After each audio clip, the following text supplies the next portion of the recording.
April 11th, 1993. The European Grand Prix kicks off in poor weather, and on the very first lap, the legendary Ayrton Senna performs what some still call the greatest lap in F1 history. Senna gains 4 positions and pulls into the lead entirely in the wet. This run would come to be called the Lap of the Gods. Senna would go on to win the race, hoisting a Sonic the Hedgehog-shaped trophy above his head in victory. This race was unusual in a few senses. It was held at Donington Park in Leicestershire, England, and was the first F1 race ever held there. It was the first European Grand Prix in 8 seasons, and it was almost entirely sponsored by Sega Europe, who had swooped in after nobody else really wanted the sponsor spot. And by way of that unusual relationship between Sega and F1, it has an extremely tenuous and even a somewhat silly connection to a very unlikely additional party. Today, I'll tell you how F1 racing, Sega, and British rock musician Sting kind of, sort of, maybe crossed paths in mid-1993. Welcome to Obscure Intelligence.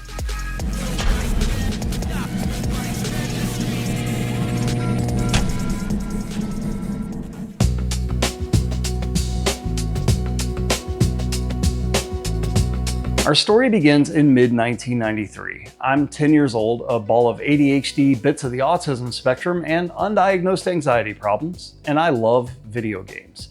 In 1993, like many soon-to-be disappointed children, I was a Sega kid. At the time, Sega was riding high on the popularity of their hit Genesis console, and they were preparing for all their future hardware triumphs, like the Sega CD, the Sega VR, the Activator, the Miniser, the Mega LD, the Terra Drive, the SVP chip, the 32X, the CDX, the Neptune, the Pods, the IR7000 communicator, the Pocket Arcade, the Pico, the Nomad, the Saturn, and the Dreamcast. Okay, I'm deliberately being a bit facetious about Sega here. They really were kind of on top of the gaming world in 1993, especially in the West. The Super Nintendo hadn't quite gotten a foothold yet, and in fact, Sega would go on to release plenty of wonderful games despite their hardware issues. But some of the cracks between Sega of America and Sega of Japan were really starting to show around this time. Initially, I thought it was honest differences in hardware architecture, but I began to see that there was this jealousy that was developing between Sega Japan and Sega of America. You could imagine every week your CEOs walking in and saying, "How come you're not as good as those guys in America?" And they started looking for ways where they could disagree with us and perhaps to some degree undermine us. And ultimately, the consequences of this fissure would drive the company near to bankruptcy and failure. Despite everything happening in the background, though, in the early 90s, their in-your-face marketing campaigns were doing numbers and selling systems, both in the US and Europe. They weren't doing quite as well in Japan, but they were still holding their own. As for child me, in addition to video games, one of my other loves was music. And since I was just a kid and we weren't particularly well off anyway, I wasn't buying music of my own taste yet. Like most people, and especially like most kids, my primary source of new music was FM radio, MTV, and VH1. In June of 1993, Sting, the musician formerly of British rock band The Police, released a music video for his new solo adult contemporary single, Fields of Gold. This video used a new and novel compositing effect. The scenery was an old British town or villa, desolate and abandoned, with everything seemingly overgrown and shown in shades of dark blue. Sting himself wanders about the area in the form of a golden silhouette, and within said silhouette one can see the town alive, clean, vibrant, and restored. Idealized memories of the past visible through a unique portal of sorts. This premise is perfectly suitable for the song, and the visual effect is remarkably well done for 1993. I remember being impressed by how clean the effect looked. But the first time I saw the video, there was something in particular that caught my eye right at the end. There, you see it? That oil drum next to the gas pumps. It's emblazoned with a Sega logo. It's upside down, and of course the video isn't particularly high resolution, but it is unmistakable. As a 10, almost 11-year-old kid, I was sure of what I had seen, but very perplexed. My mother thought I had hallucinated it. We didn't have a good understanding of autism back then, so my obsession with video games kind of scared her. I spent most of a day with my finger hovering over a VCR's record button, waiting for the video to air again just so I could prove it. And sure enough, there it was. I was mystified. Sega was everywhere in 1993, but this was a very incongruous place for their logo to appear. Sega doesn't make oil, and while they sponsor a ton of stuff, why would they have anything to do with a music video, especially for a song so mournful and serious? So I did the only thing any curious kid in the 90s could do when they had such a question. I looked it up on the internet. I'm just kidding. That didn't really exist for most people yet. I wrote a letter. Hand wrote a letter, in fact, to Sega of America asking what this barrel was all about. A few weeks later, I had gotten a letter in the mail with a typed formal response. We don't know. Well, that was the gist of it anyway. It was more along the lines of Sega is not currently affiliated with Sting or his label, and we're not aware of this appearance of our logo. As an aside, to their infinite credit, SOA had included a Sonic 2 promo poster that was, supposedly at least, autographed by original Sonic programmer and now infamous insider trader Yuji Naka, fulfilling a PS request of mine. I would show you this prized possession, but in late '93, my mother had a bit of a breakdown over the video game obsession and tossed out everything Sega and Sonic related I had. I bet you weren't expecting childhood trauma in this story. Anyway, that would be it for years. In fact, it would be almost 20 years before I really put any thought into it again. As soon as I did, I realized we have YouTube now. So I was able to take a closer look at the video for the first time in decades. I started poking around on the internet, trying to see if anybody else had ever talked about this one little detail. And then suddenly in early 2025, I realized I could just ask somebody who worked on it. I mean, it's really as simple as that. There's three main names I found associated with the project: director Kevin Godley, producer Ian Brown, and production designer Andy Elias. Out of the three, I figured Elias, having been the one making decisions about sets and props along the way, was probably the best one to reach out to. I also thought it would be kind of cool to talk to a guy responsible for developing and improving lighting techniques that informed years of film and video production to come. And E? My name's Andy Elias. I had worked in production design for 25 years, primarily concert lighting. I also got, as a side hustle, I did a lot, over 41 music videos.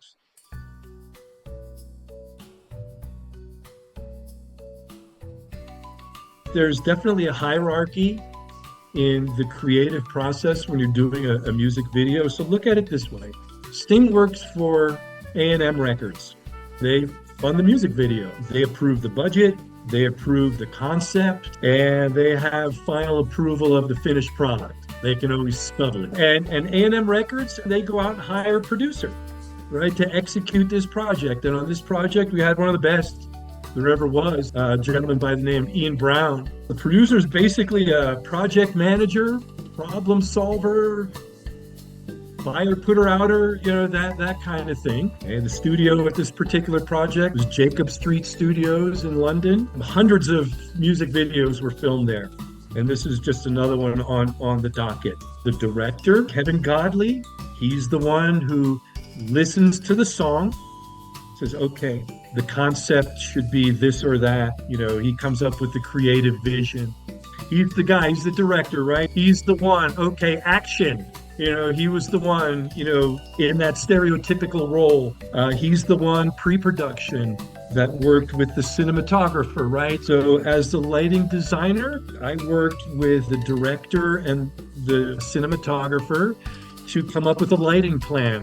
I had never worked with him before, but I had a growing reputation in the music video game that I could manage a tight time schedule, really be an economical kind of a guerrilla guy, getting things done quickly and cheaply.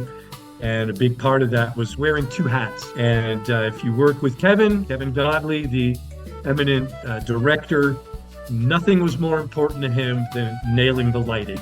So, that was really my primary focus there. So I had to hire people, right? So the prop master, the name of the company was Prop Masters, and the prop master, was somebody who worked for them.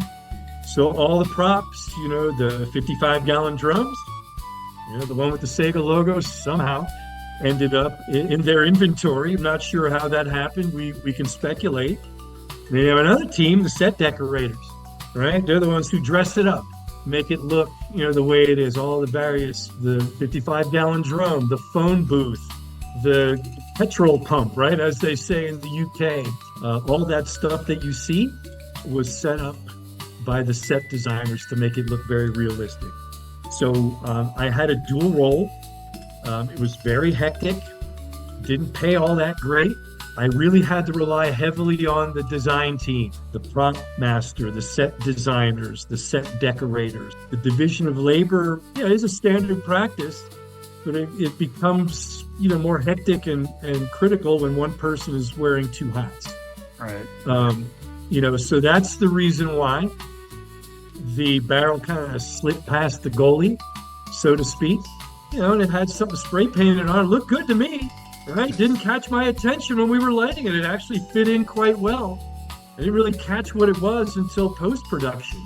And I caught it while we were reviewing, the film before editing. You were the first person that noticed? Yeah. What I had done was I gave Kevin a heads up. He didn't care. I remember he just kind of shrugged his shoulders. It's not his problem. So, as I said, Ian Brown, the fire Plurauto guy, right? The project manager, the producer, I told him in a post-production meeting, this may be a problem. And he went back to A&M Records. They have a legal team, and we were waiting for their verdict, and they didn't care. I'm like, nope, not a problem. Not sure what the mechanics were in the background. Did they reach out to Sega? Maybe, if I would have caught it earlier, we would have spray painted it or turned it around, whatever we would need it to do. So, as I said, it was, in my mind, it annoyed me when I saw it. I was kind of irritated because I didn't know, this could be a problem. Are we going to have to reshoot some footage? That's going to be a black eye for me. And now, because of that, you have a, whodunit, right? You've got an unsolved mystery. So yeah, that song and video, again, were very striking, even for, an 11-year-old kid. And then we get to the last 5 seconds and I'm like, wait, what is that? That completely stole my attention for the following 30 plus years. It's amazing you caught that. Nobody ever brought that up. And I was hoping nobody would ever bring it up. Just when you first reached out to me, I was like, all right, who's this guy? Is he a lawyer for Sega? Who is this guy? It was something that really irritated me back then, simply because I didn't catch that. Nobody brought it up. I really didn't think of it. I remember watching it and kind of, snickering about it. But it's amazing that you picked that out as an 11-year-old, simply because I had a team of prop people and set designers and set decorators in their 30s and 40s who didn't, pick that up. So kudos to you, for your very keen eye, my man, because you obviously had one. The first thing I thought about when Andy told me this story by email was that I'm really glad my letter to Sega didn't spawn some sort of investigation from their legal department, because they had clearly been concerned about the possibility. But now, thanks to Andy, we now have a smaller area to look in. So since the video was shot entirely in the UK, the oil drum in question must have been obtained from a prop house in the UK. And most likely it would have originally, or at least prior, been used as a prop in something for Sega Europe. Now, I never found record of a prop house called Prop Masters, but it's been 30 years, so who knows. But given how crisp the logo looks in the video, it seems like it would have been put on the barrel pretty recently relative to the video's filming. So that one narrows down to the UK, likely late 92, early 93. I thought surely this would tighten up the search enough that I could easily find some trace of it. So I proceeded to watch every British TV advert Sega had ever produced up through 1993. And, Hey, you. Now, sir. Give me the Cyber Razor Cut. A Cyber Razor Cut.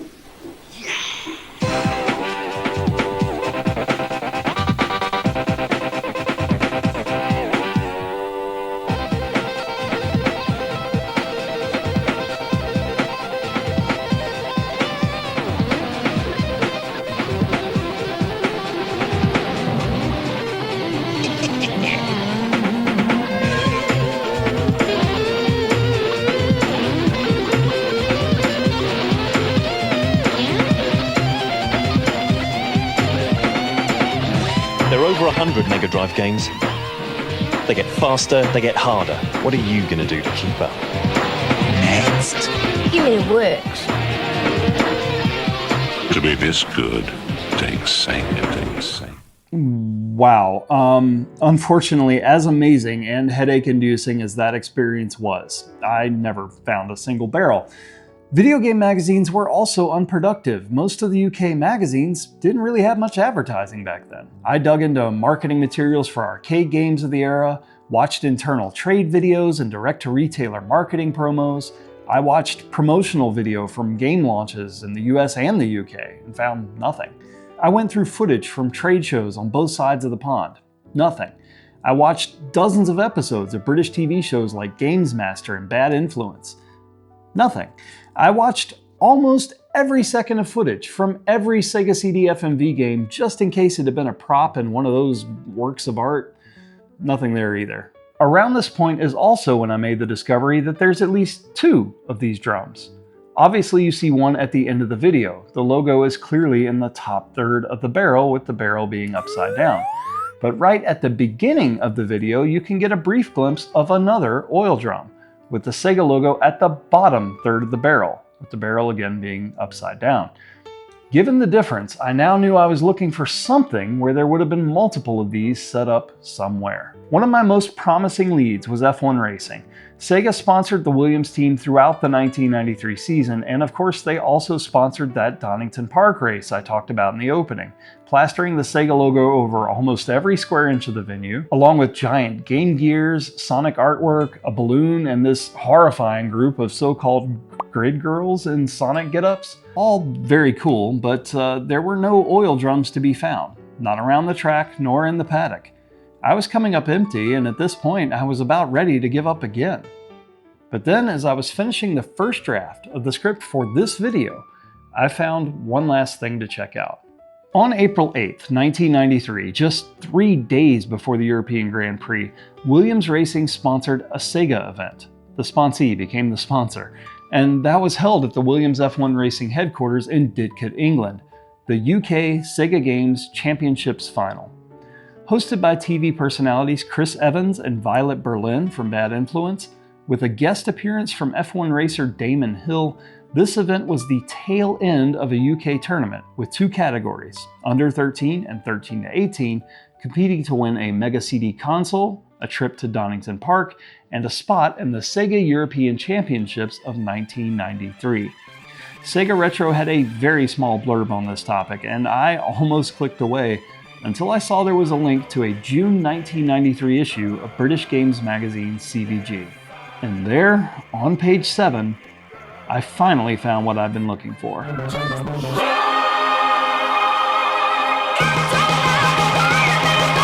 Somehow I was able to peer into this messy pile of pixels and notice a blue oil drum with a Sega logo on it. I immediately dug into this lead, soliciting help from Sonic Retro forum user Pirate Dragon, who dug up more magazine photos from the event, along with video footage from Sky One's House of Games. The Media Archive for Central England was able to dig up a clip that aired April 9th, 1993 on Central News South that shows these barrels in very clear detail, being used as pedestals for the game consoles. They also show the logo being placed in several different positions, which matches up with the music video's 2 visible barrels. Now, I can't use the Mace segment in this video due to copyright, but I did put a link to it in the description below, and you can check it out for free. Now, despite the fact that Williams F1 headquarters at the time was in Didcot, a solid 2 hours from Jacob Street Studios in London, where the music video was filmed, this was looking like a solid lock on where the wayward barrels had come from. Also, just before wrapping up pre-production, another Sonic Retro forum user named Minnie Chapman was able to put me in touch with one of the kids that had competed that day. Simon Hunter got back to me with these really cool pictures of the branded gear that he wore on the day of the event. You'll probably recognize him because he was the first kid in that Mace video. I love that the print on these is completely unfaded. Now, Simon wasn't able to dig up any photos from the competition prior to shooting this, and if he shares any later on, I'll link them in the description as well. But he did share that he too noticed the Sega logo in the Sting video back in the 90s, but unlike me, he had immediately recognized where that barrel had come from. Could have saved me a lot of hassle there, Simon. So finally, I had some hard proof of where these things were used before the music video was made. But the Sting video was released in June of '93, just 2 months after this event, so the timeline is extremely tight. But surely, this was it, the connection I've been looking for over 30 years. Well, I sent these images and videos to Andy Elias and told him my theory, and he emailed me back to tell me another little detail.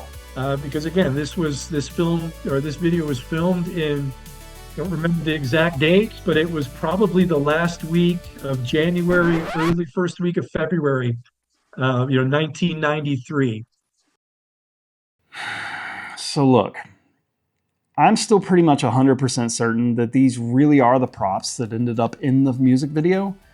I just don't know how these items, which were, from what I can tell, only ever used in relation to Sega at this competition in April of 1993, could have ended up on a music video soundstage with a Sega logo already on them 3 months earlier. Who knows, maybe Sega and Williams had prior events earlier in the year or late in '92 where the same or similar props were used and there's just no documentation of such an event. Maybe they were made way in advance and were inadvertently borrowed by the production team for the Sting video. A set dresser or a prop master knew a guy who had some oil drums. But in the end, there's really no way for me to know how this thing, well, not this one, this is a reproduction, but how this prop ended up in a place it shouldn't have been. The only thing we currently know for sure, definitively, is that Sega Europe did indeed use blue 55-gallon drums with their logos slapped on them at a jaunty angle as set pieces in 1993. At least 2 of these ended up on the soundstage where Sting's music video was shot, and once filming was completed, the problem was noticed by the production designer, discussed by the production team, and ultimately allowed to slide because people in the general viewing public probably won't notice it anyway. Well, at least one person noticed, and if I've had to live with this stupid mystery for 30 plus years, now you do too. If you're a nerd for weird little details like me, and if you are, please subscribe. You're never gonna unsee this. Now maybe someday I'll get an email from somebody who knows how these oil drums got where they did, and I promise I'll update you if that happens, but honestly, I'm happy that I just got close enough after all this time. So I know this particular story was as offbeat as they come, and it really was more of a personal journey than a presentation of empirical evidence, but I know some of you love that sort of thing. The hunt for lost media, the journey's better than the destination, all that. So of course, feel free to like and comment and all that stuff. A massive thanks to Andy Elias for humoring me with numerous email responses and joining me on video for hours. He told me so much about the production, not just of the Fields of Gold video, but other projects he'd worked on, and it's just fascinating stuff. Thanks also to Simon Hunter for sharing his memories and some photos. Thanks to Pirate Dragon and Minnie Chapman on the Retro Forums for assisting me with digging up information and supporting imagery. And of course, as always, thank you so much for watching this whole thing.